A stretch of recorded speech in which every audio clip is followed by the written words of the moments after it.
Queridos, eu queria relembrar com vocês o que nós rapidamente ministramos semana passada, para dar continuidade ao que nós temos falado. Como eu disse aqui, nós nos preocupamos de sair do macro, uma nação, um reino, e chegar a um micro, chegar numa célula, chegar numa família, chegar num indivíduo.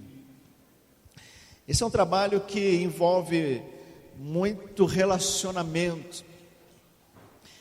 E nós temos ensinado aos adolescentes dessa igreja, nós temos ensinado às crianças, nós temos ensinado aos jovens a importância de ter uma vida compartilhada. Todo pai, toda mãe não gostaria de ver o seu filho, por exemplo, namorando com uma pessoa desqualificada. Palavra dura, né?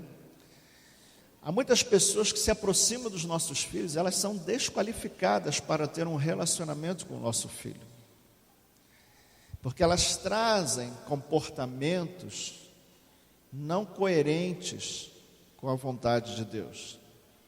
Então são pessoas desqualificadas para namorar com o nosso filho, com a nossa filha.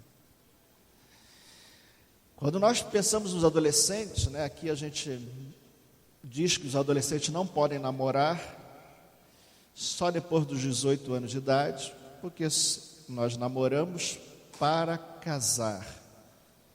Nós não namoramos para ficar sexualmente excitados. Há muitos namoros que é simplesmente para satisfação dos hormônios. Esse namoro Deus abomina. A Bíblia diz que o nosso corpo, ele é templo do Espírito Santo, meu corpo. Então ninguém pode ficar apalpando o meu corpo. Nenhum desqualificado pode ficar apalpando o meu corpo. Nós ensinamos isso aos adolescentes. E cada vez mais entramos nisso, por ver uma sociedade trabalhando intensamente na área sexual, num sexo distorcido. Nós sabemos que para casar, você precisa conhecer com quem está casando. Porque depois que casa, só pode separar com a morte. Até que a morte os separe. Então, para casar com uma pessoa, nós temos que conhecer muito bem essa pessoa. Então, nós entendemos a fase do namoro, nós entendemos a fase do noivado, nós entendemos a fase do casamento. Só que namoro cristão é um namoro onde os jovens não têm que se conhecer sexualmente, porque isso é pecar contra o templo do Espírito Santo. Isso é pecar contra o corpo. Então nós ensinamos que o namoro é um período de conhecer espiritualmente a outra pessoa. Se aquela pessoa ama Jesus, se aquela pessoa ama Deus, se aquela pessoa quer andar na justiça de Deus, se aquela pessoa quer andar em santidade com Deus. É isso que nós ensinamos sobre namoro aqui na igreja.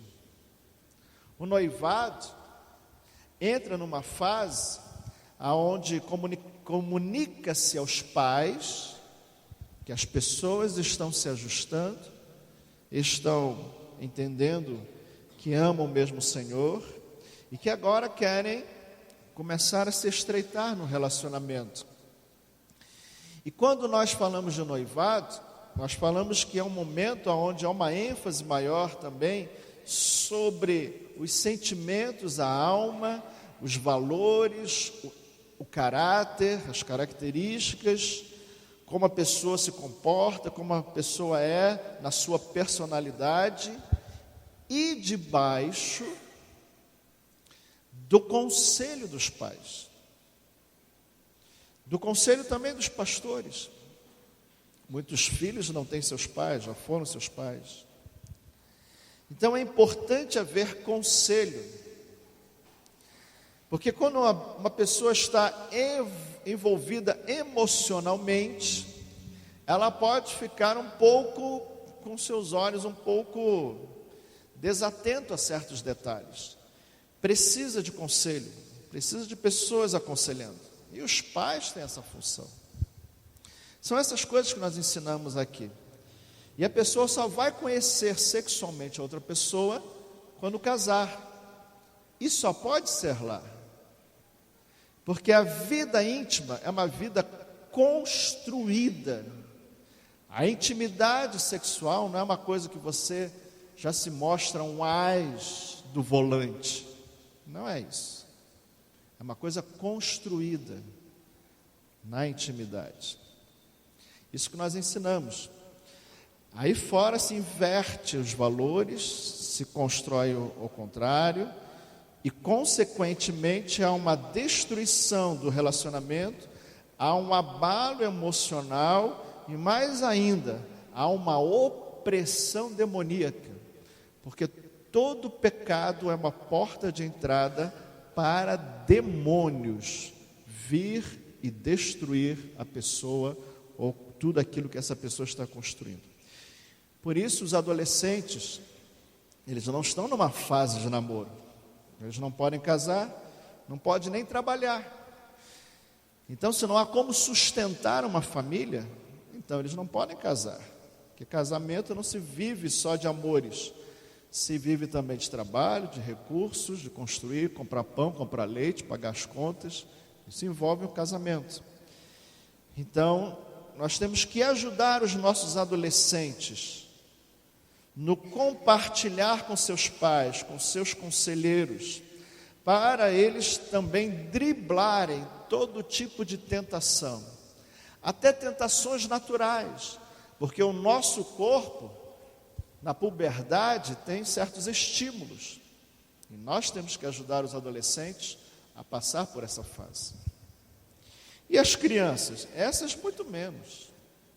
Não se fala de nada disso para as crianças. Não se estimula nenhum tipo de brincadeirinha sobre namoro para crianças. Além disso, nós vemos que os próprios desenhos têm não só passado sensualidade para as crianças, mas têm passado feitiçaria para as crianças, têm passado rebeldia para as crianças. Então, tudo isso os pais precisam cobrir, os pais precisam proteger. Isso tudo dá muito trabalho. Ser pai, ser mãe, é além de ter que ganhar a vida, ter que ir para a frente de trabalho, mas em casa tem um trabalho dobrado ou triplicado para construir a vida de uma criança. Uma vida que vai dar sucesso. Todos nós queremos levar os nossos filhos às universidades. É isso que nós queremos, que os nossos filhos tenham suas profissões, prosperem, avancem. Todos nós queremos isso. Mas até chegar lá, nós somos a cobertura para que os nossos filhos sejam protegidos de pessoas desqualificadas, de conceitos errados, de situações. Com tudo isso, nós sabemos que há uma pressão e é muito difícil, porque às vezes num simples detalhe a criança já traz um conceito errado. Então às vezes um descuido, e nós sempre teremos descuidos. Os nossos olhos não estão em todos os lugares, mas os olhos de Deus estão em todos os lugares. Nós dependemos de Deus para isso. Então nós precisamos aprender disso. Sobre os olhos de Deus, semana passada nós falamos que Deus está olhando cada detalhe da nossa vida. Abra sua Bíblia em Salmos 139. Em Salmos 139.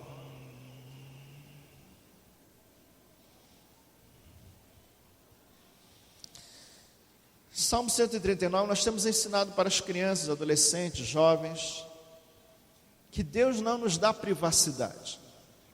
Brincamos semana passada que você tem que entrar no quarto do seu adolescente, já mandando ele botar as mãos para o alto, revista, né? Vamos revistar os celulares, é hora de revista, vamos revistar os computadores, Pai, vocês têm que entender um pouquinho de computadores, porque temos que saber entrar nos computadores, temos que ver o que os nossos filhos estão vendo na televisão, nós temos que estar presentes. Eu brinquei aqui, né? Não é o quarto do seu filho, né? Ele não paga aluguel por aquele quarto. Ali é a sua casa, e você como autoridade. Agora, com tudo isso, queridos, só para que você entenda onde a gente quer chegar com esse bate-papo, eu não estou pregando, estou batendo papo com a igreja. Nós temos ensinado os nossos filhos a compartilhar a sua vida, a não ter uma vida privativa, escondida, isolada, porque isso é destrutivo, isso é perigoso. A Bíblia mostra que Deus não nos dá privacidade. Em todos os momentos, Deus está olhando tudo de nós, as nossas reações, os nossos pensamentos, as nossas aflições, os nossos desejos, os nossos comportamentos. Agora, se nós temos ensinado, com todo respeito eu falo isso, pais, nós também, pais, temos que com todo respeito eu falo isso, nós temos que nos reeducar. Nós temos que nos reeducar. Porque se nós estamos estimulando os nossos filhos a compartilhar a sua vida com seus pais, com seus conselheiros, com seus protetores, com seus pastores, com aqueles que realmente têm autoridade para cuidar, nós não podemos criar uma situação onde o filho vai se decepcionar e vai se fechar. Se os nossos filhos estão entendendo que a melhor segurança é compartilhar, o que levaria uma criança, um adolescente ou um jovem se fechar para o seu pai? Se nós aqui na igreja estimulamos mais e mais os seus filhos a compartilharem as suas vidas com vocês pais, o que levaria uma criança, um adolescente, um jovem a se fechar para o seu pai? O que leva uma criança a se fechar para o seu pai, um adolescente se fechar para o seu pai, um jovem, muitas das vezes a gente não percebe que espiritualmente todo ser já nasce com a raiz do pecado. Tem pessoas que não têm a mínima situação para se revoltar, mas ele já é um revoltado, há uma raiz de pecado dentro dele. Isso é tratado quando ele tem um encontro com Jesus, quando ele abre o seu coração e reconhece que ele é um pecador. Agora, tirando essa situação, nós vemos que o que leva também os jovens a se fechar, as crianças, é que quando ele compartilha a maneira que as suas autoridades, a maneira que os seus pais tratam os assuntos, intimida, ou leva esse jovem a ficar tímido, temeroso, até mesmo em pânico, porque a maneira que o seu pai, a maneira que a sua mãe vê e trata a situação, isso tem afastado as crianças e os adolescentes e os pais e os jovens dos seus pais. É um pouquinho sobre isso que eu gostaria de falar com os amados. Mas volte aqui, Salmo 139. Salmo 139, versículo 7, diz o seguinte: para onde me ausentarei do teu espírito? Para onde fugirei da tua face? Se subo aos céus, lá estás. Se faço a minha cama no mais profundo abismo, lá estás também. Não tem como um jovem, uma criança, um adolescente, um pai, uma mãe, um ancião, fugir da presença de Deus. Não, Deus não nos dá vida privativa. Por que Deus faz isso conosco? Porque Ele nos ama. Não é bom que o homem ande só. Deus está sempre querendo nos orientar. Como ele faz isso? Versículo 1 desse Salmo, Salmo 139, verso 1. Senhor, Tu me sondas e me conheces, sabes quando me assento e quando me levanto. De longe, olha que coisa interessante, de longe penetras os meus pensamentos, esquadrinhas o meu andar e o meu deitar, e conheces todos os meus caminhos. Ainda, veja, ainda a palavra me não chegou à língua, e Tu, Senhor, já conheces toda. Tu me cercas por trás e por diante, e sobre mim pões a mão. Tal conhecimento é maravilhoso demais para mim, é sobremodo elevado, não posso atingir. Ainda que você não entenda como é que Deus consegue saber tudo de você, é um fato, Ele sabe tudo de você. Há muitos anos atrás, lá em Garça, na igreja que a gente cuidava no interior de São Paulo, chegou um presbítero para mim e disse: pastor, eu quero te confessar uma coisa. Eu sou presbítero, eu estou aqui na igreja, eu faço seminário, eu tenho cara de bonzinho, eu sou assim, eu sou assado, mas toda mulher que eu olho dentro da igreja, eu tenho uma visão com ela fazendo coisa errada. Então, amados, é tão interessante a gente perceber isso, né? Às vezes o nosso comportamento tenta se esconder, às vezes os nossos olhares tentam se esconder, às vezes a gente procura esconder certas coisas. Aquele homem teve a coragem de me confessar isso, mas a Bíblia diz que Deus conhece o mais profundo dos nossos pensamentos. Não há como se esconder de Deus. E aquele homem, entendendo isso, ele veio confessar isso para mim. Por que ele veio confessar? Porque ele queria ajuda. Porque ele não queria caminhar assim. Ele sabia que Deus sabia os seus pensamentos. É isso que nós temos ensinado a todos dentro dessa igreja.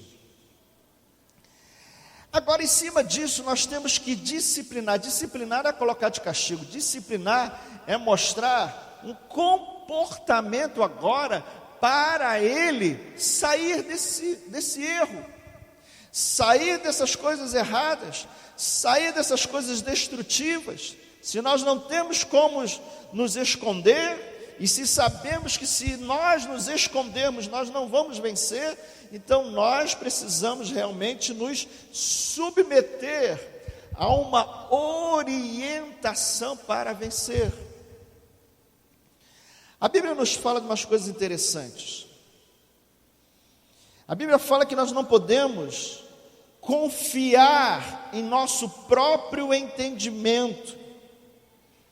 A Bíblia fala que nós devemos não se firmar na nossa própria sabedoria, mas nós temos que nos firmar na sabedoria de Deus. Abra sua Bíblia em Provérbios, capítulo 3, versículos 5 e 6. Provérbios, capítulo 3,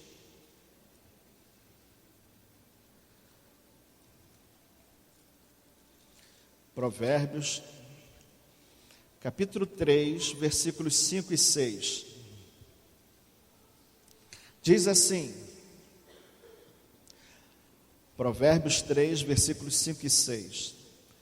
Confia no Senhor de todo o teu coração, e não te estribes ou não te firmes no teu próprio entendimento. Reconhece-o em todos os teus caminhos, e ele endireitará as tuas veredas. Então a gente não pode confiar, nós não podemos nos firmar nos nossos próprios entendimentos, mas nós precisamos reconhecer que precisamos do Senhor, e por esse reconhecimento e submissão, nós o que? Teremos os nossos caminhos endireitados. Então não deixa a tua vergonha se afastar das tuas autoridades. Não deixe talvez a sua preocupação de ser encontrado em coisas falhas, mas reconheça que você precisa do Senhor. Não se firme nos teus próprios entendimentos, mas conheça Deus e deixa Deus endireitar todos os teus caminhos. Veja o versículo 7 e 8 do mesmo capítulo 3, Provérbios 3, 7 e 8, diz o seguinte: não sejas sábio aos teus próprios olhos, teme ao Senhor e aparta-te do mal, será isso saúde para o teu corpo e refrigério para os teus ossos. Então, muitas pessoas, não, eu sei como sair dessa, eu sei como fazer, eu não vou me expor, eu não quero que ninguém me pegue nisso. E você acha que a sua sabedoria será suficiente para sair disso. Mas, meu querido, a Bíblia diz que não é assim. Tema o Senhor, tema Ele, porque é Ele que vai te dar esta orientação, que vai ser saúde para o seu corpo e refrigério para os seus ossos. Amados, o corpo padece, porque muitas das vezes lá na nossa alma nós temos tensões, problemas, e isso traz até mesmo doenças. Veja o versículo 11 e 12 do mesmo capítulo, Provérbios 3, 11 e 12. Olha o que diz a palavra. Provérbios 3, 11 e 12, diz o seguinte: filho meu, não rejeites a disciplina do Senhor, nem te enfades, nem te canse da sua repreensão, porque o Senhor repreende a quem ama. E olha a comparação que ele faz: assim como o pai ao filho, a quem quer bem. Nós, como pais, queremos disciplinar, queremos orientar, queremos mostrar o caminho, porque nós queremos o bem dos nossos filhos. Assim também Deus quer nos disciplinar, nos corrigir, porque Ele quer o nosso bem. Posso vir amém? Preste atenção nesse versículo agora, Provérbios 12, 1. Provérbios capítulo 12, verso 1. Desculpe, mas é a palavra de Deus. Muitas das vezes a palavra de Deus ela é muito direta, muito forte, mas isso não se preocupe, Deus quer o nosso bem. Provérbios 12, 1 diz o seguinte: quem ama a disciplina, ama o conhecimento, mas o que aborrece a repreensão é estúpido. Quem não quer repreensão, quem não quer ser corrigido, ele é estúpido. É o que a Bíblia diz. Queridos, então nós estamos trabalhando aqui nessa função que nós temos como pais, e nós também como pais temos que nos reeducar. Nós precisamos nos reeducar para não perdermos o coração dos nossos filhos. Eu queria trazer mais versículos para a nossa educação como pais. Isso não se ensina nas escolas, ainda mais agora que ninguém quer falar de Deus nas escolas. Isso não se ensina nos governos, ainda mais agora que os governos não querem nada de Deus. Então aonde se ensina isso? Na igreja. Valorize a igreja. É a única resistência contra a destruição dos nossos lares. Valorize a palavra de Deus. A gente não está aqui brincando. A gente não vem na igreja por opção.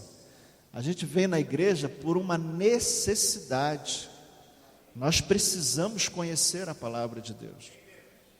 Eu tenho tratado aqui, amado, de crianças. Eu tenho tratado aqui de adolescentes.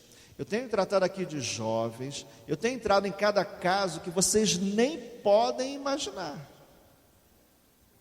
Eu não estou aqui falando de uma teoria. Estou aqui falando de uma realidade.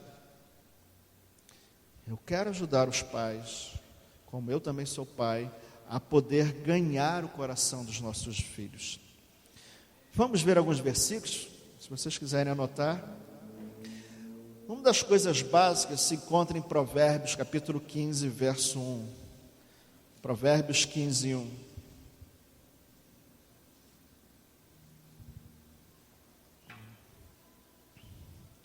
Provérbios, capítulo 15, verso 1.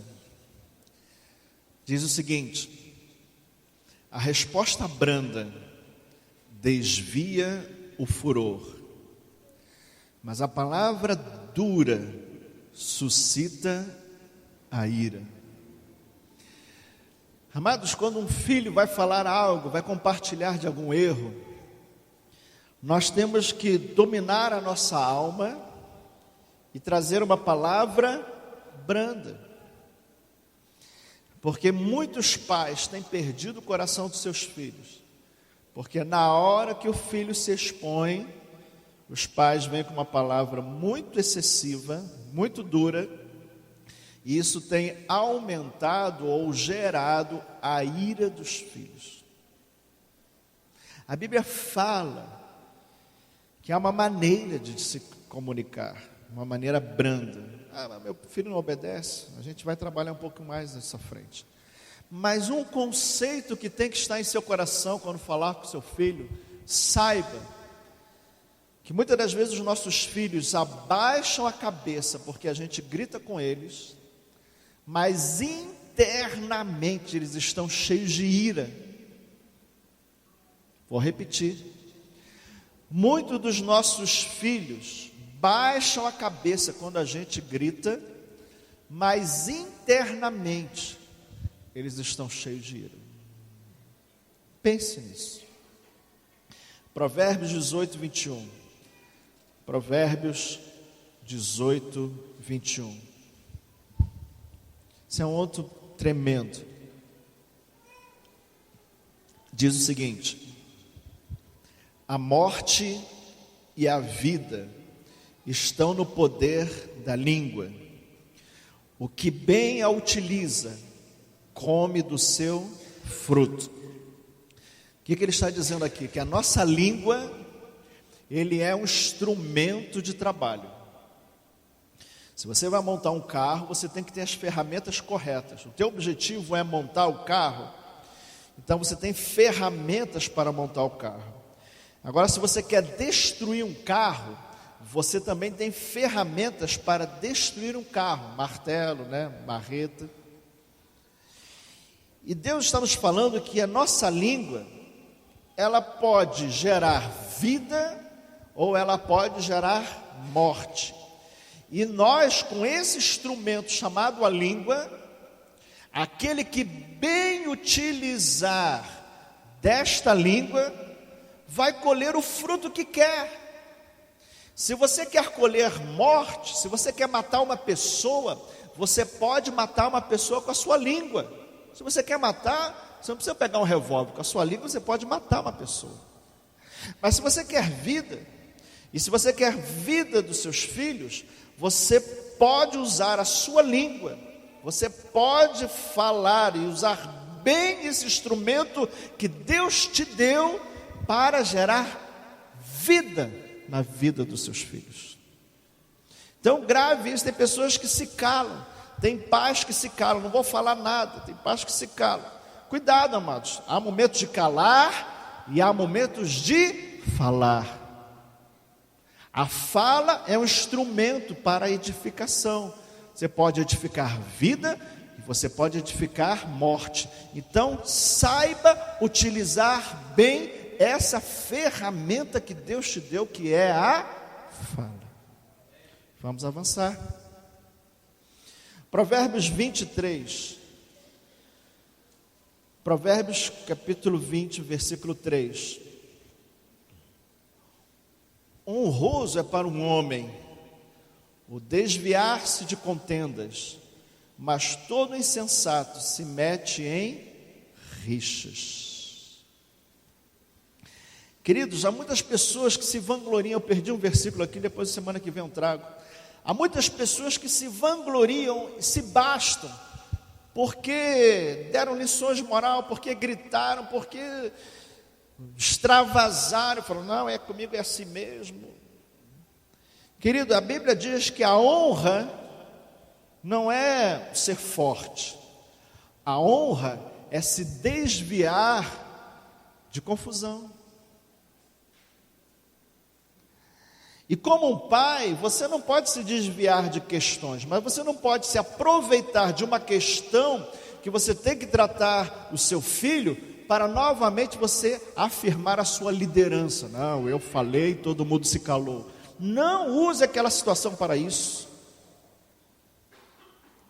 Honroso é para o homem não criar esse clima de guerra. Mas muitas pessoas se vangloriam. A Bíblia diz em Tiago que as pessoas, que a língua se gaba de grandes falas. Ela se gaba. Isso não é honra, isso é desonra. Mas um honroso para o homem é se desviar de contendas. Provérbios capítulo 21, verso 1. Provérbios capítulo 21, verso 1.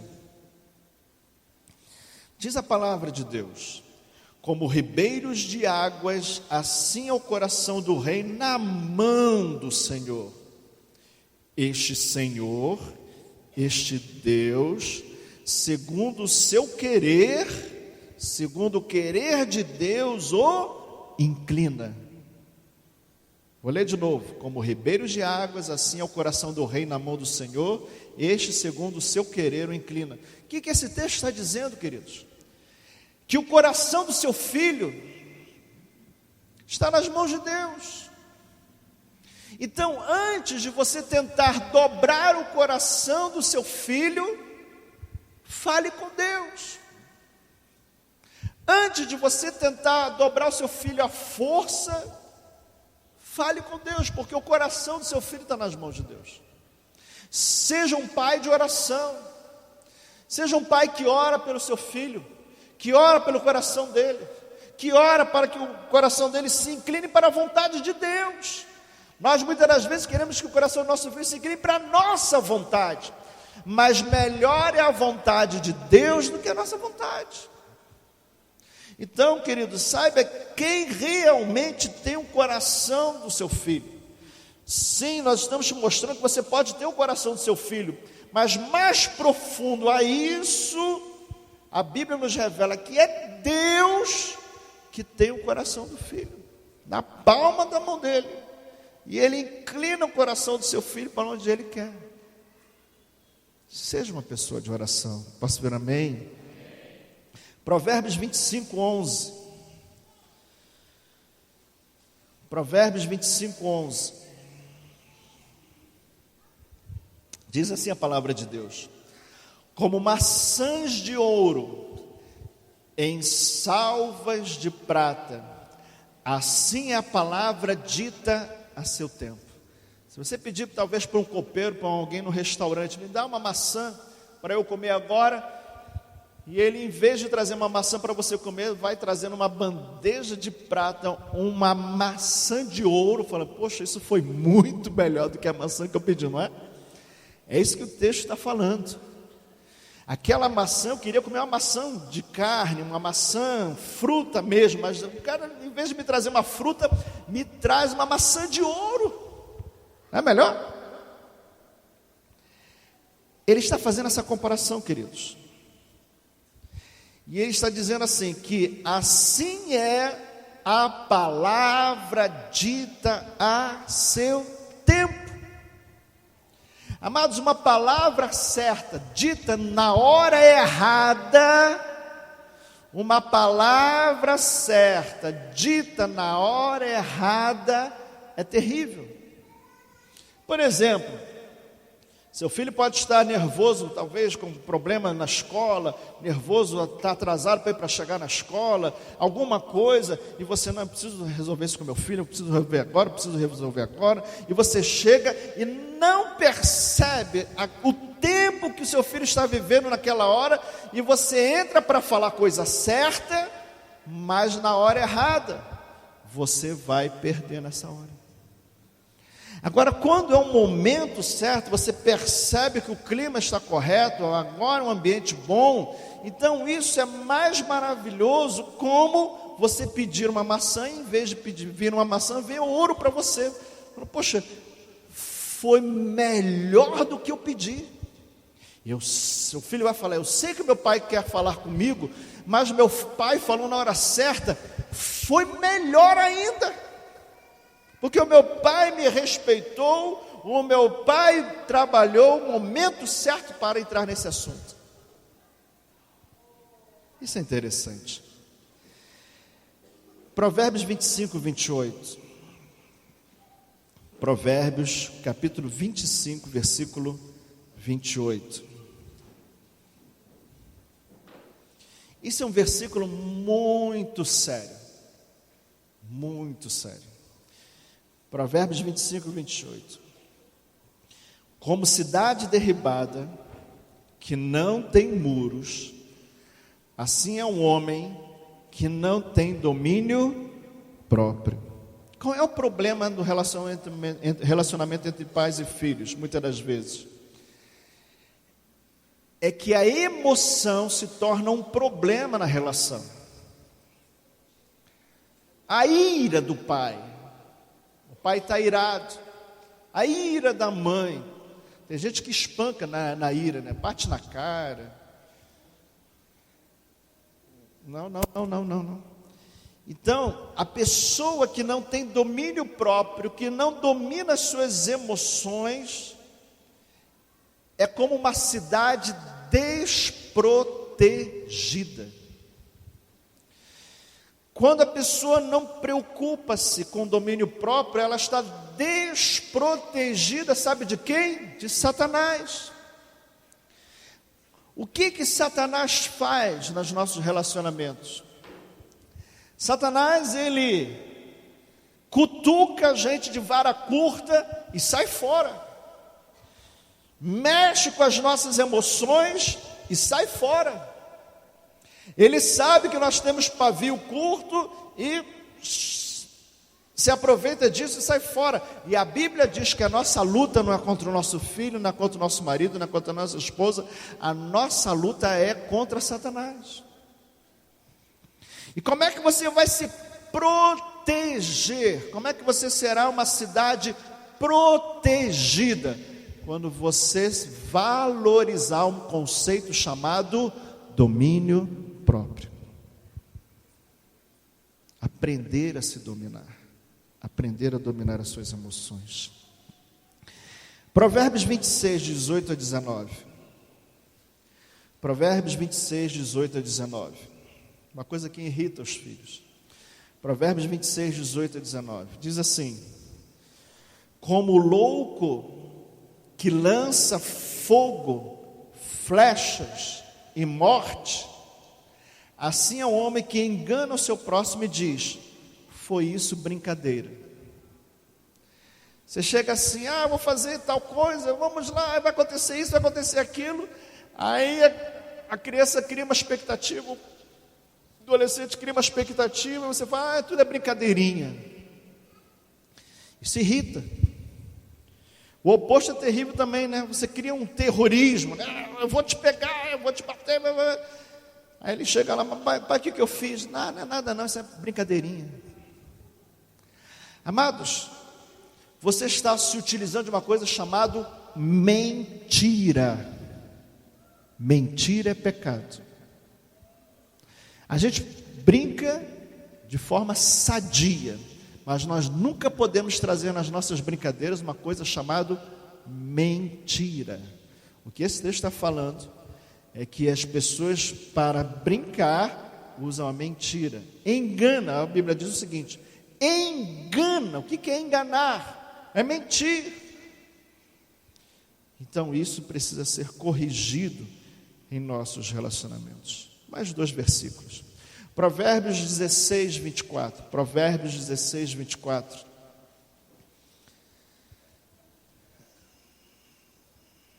Provérbios 16, 24. Diz o seguinte: palavras agradáveis são como favo de mel, doces para a alma e medicina para o corpo. Queridos, todos nós gostamos de ouvir boas palavras. Eu conheço pais que o filho só ouve crítica, só ouve palavras duras, só ouve desaprovação, só ouve rebaixamento, humilhação, e isso dá doença. Agora, quando nós usamos, lembra o poder da língua? Quando nós usamos palavras agradáveis, nós curamos o corpo. Os nossos queridos serão curados, eles terão equilíbrio emocional, porque qual é o problema muitas das vezes das doenças? Ela vem de um problema interior chamado emoção. A Bíblia diz que essas boas palavras são doces para quem? Para as emoções, para a alma. Nós somos seres emocionais. E nós temos que produzir boas emoções em bases corretas, em bases certas, mas produzir boas emoções. E as palavras agradáveis têm este poder.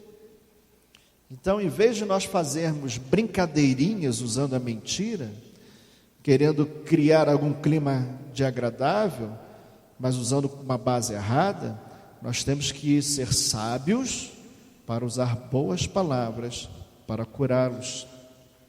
Provérbios 18, 13. Provérbios 18, 13.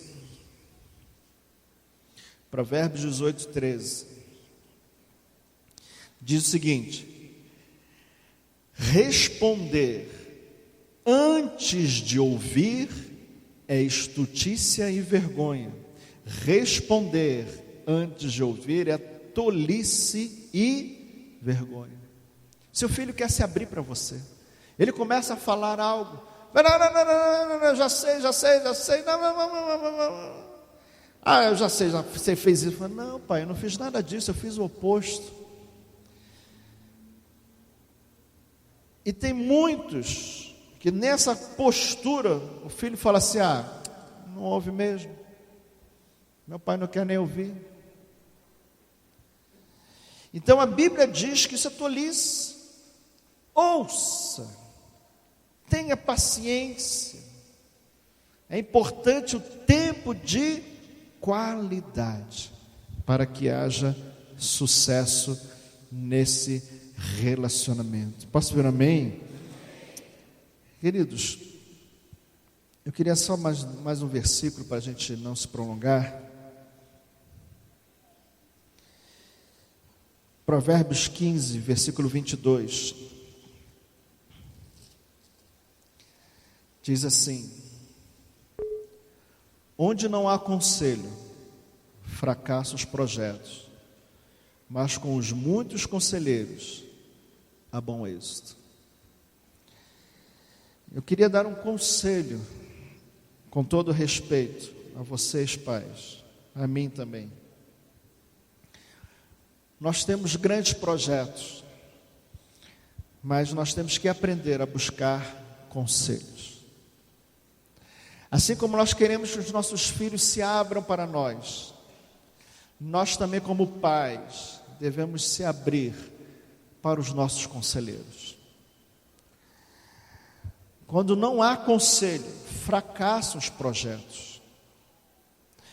E assim como nós queremos aprender a lidar, a ouvir, a cuidar com muito carinho o relacionamento com nossos queridos, nós também vamos aprender a crescer em experiência para valorizar cada vez mais isso, quando nós buscamos também conselhos. Posso ver amém?